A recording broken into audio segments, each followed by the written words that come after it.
Chapitre 4.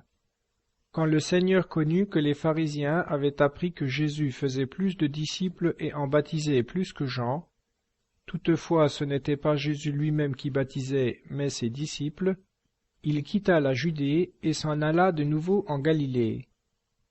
Or, il fallait passer par la Samarie. Il vint donc en une ville de Samarie, nommée Sichar, près du champ que Jacob avait donné à son fils Joseph. Or, là était le puits de Jacob. Jésus, fatigué de la route, s'assit tout simplement au bord du puits. Il était environ la 6e heure. Une femme de Samarie vint puiser de l'eau. Jésus lui dit : « Donnez-moi à boire. » Car ses disciples étaient allés à la ville pour acheter des vivres. La femme samaritaine lui dit : « Comment vous, qui êtes juifs, me demandez-vous à boire, à moi qui suis samaritaine ? Les Juifs, en effet, n'ont pas de commerce avec les Samaritains. » Jésus lui répondit : « Si vous connaissiez le don de Dieu, et qui est celui qui vous dit : Donnez-moi à boire, vous-même lui en auriez fait la demande, et il vous aurait donné de l'eau vive. » Seigneur, lui dit la femme, vous n'avez rien pour puiser, et le puits est profond. D'où auriez-vous donc cette eau vive ?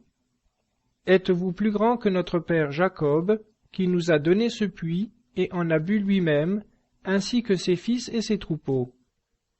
Jésus lui répondit : « Quiconque boit de cette eau aura encore soif, mais celui qui boira de l'eau que je lui donnerai n'aura plus jamais soif.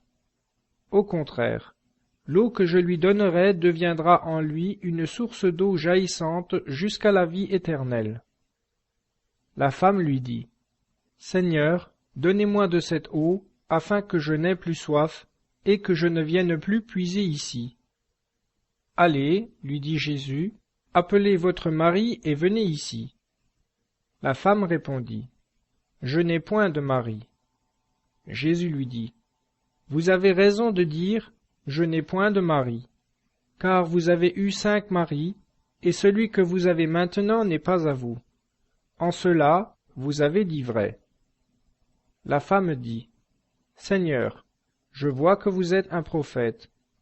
Nos pères ont adoré sur cette montagne, et vous, vous dites que c'est à Jérusalem qu'est le lieu où il faut adorer. » Jésus dit : « Femme, croyez-moi, l'heure vient où ce ne sera ni sur cette montagne, ni dans Jérusalem que vous adorerez le Père.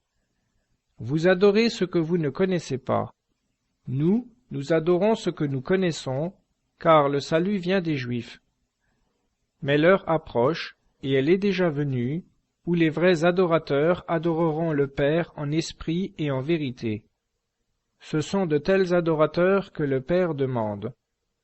Dieu est esprit, et ceux qui l'adorent doivent l'adorer en esprit et en vérité. » La femme lui répondit : « Je sais que le Messie, celui qu'on appelle Christ, va venir. Lorsqu'il sera venu, il nous instruira de toutes choses. » Jésus lui dit : « Je le suis, moi qui vous parle. » Et à ce moment arrivèrent ses disciples, et ils s'étonnèrent de ce qu'il parlait avec une femme. Néanmoins aucun ne dit : « Que demandez-vous ? » ou « Pourquoi parlez-vous avec elle ?» La femme, alors, laissant là sa cruche, s'en alla dans la ville et dit aux habitants : « Venez voir un homme qui m'a dit ce que j'ai fait. Ne serait-ce point le Christ ? » Ils sortirent de la ville et vinrent à lui.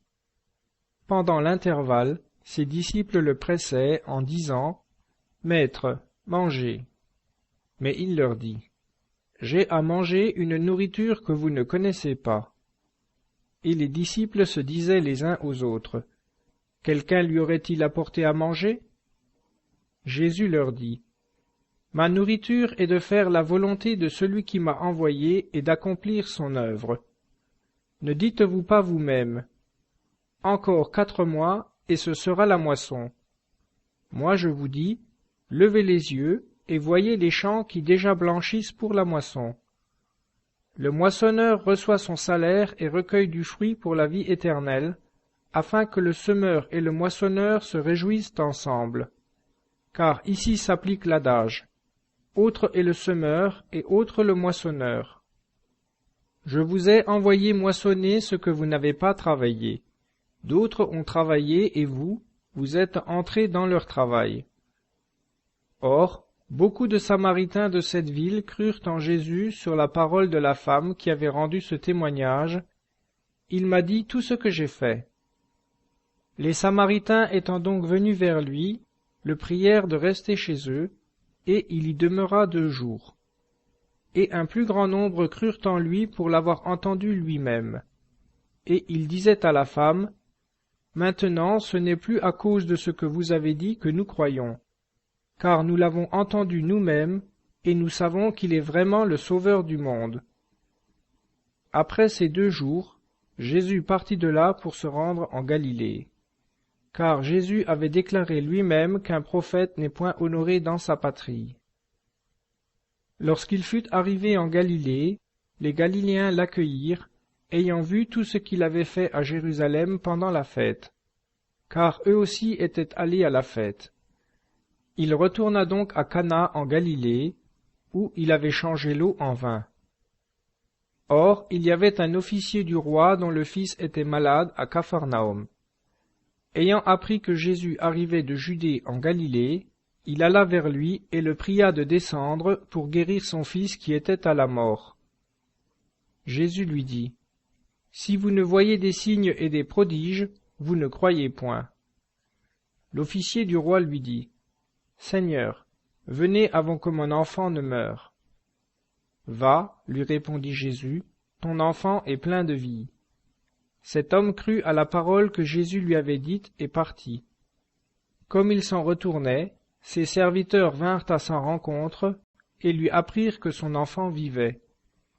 Il leur demanda à quelle heure il s'était trouvé mieux, et ils lui dirent, « Hier, à la 7e heure, la fièvre l'a quitté. » Le père reconnut que c'était l'heure à laquelle Jésus lui avait dit, « Ton fils est plein de vie. » Et il crut, lui et toute sa maison. Ce fut le second miracle que fit Jésus en revenant de Judée en Galilée.